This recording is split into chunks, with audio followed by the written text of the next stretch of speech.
Would you like a new beginning this year?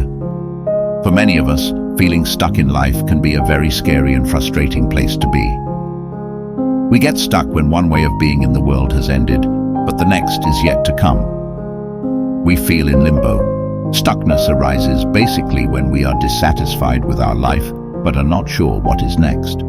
It can be a tough experience when you have come to a fork in the road and it is not obvious which way to go. Do I leave my relationship?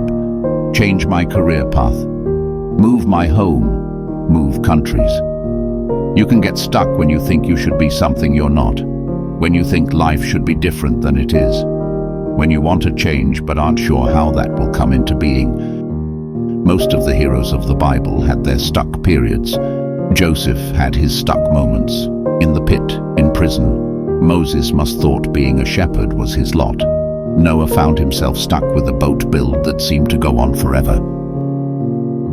The reality is that often you don't control all the circumstances, and you have to accept that. When you find yourself in these stuck moments in your life, consider these suggestions. Stop trying so hard. The reality is that often you don't control all the circumstances, and you have to accept that. When you're stuck, surrender to being stuck. Notice the thoughts and feelings within you that say that you're stuck and that something is wrong. Being stuck is a label that we invent based on what we think our life should look like. Focus more on enjoying the present rather than the future. If I am walking with God, I can surrender to what comes. You may be even able to enjoy some elements of being stuck.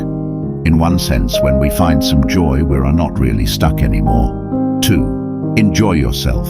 There's always something you feel drawn to do during these periods. You're not completely stuck, not in every area of your life. Yes, do what you can to move to a better place, but while you're waiting to get there, still find time to enjoy life where you are. It's easy to feel guilty during this period because you feel like you're not doing enough. But you need to learn to see that you are doing the best you can. You are who you are. You are doing what you can do. That's enough. 3. Get even closer to God. Talk to God. Let it out.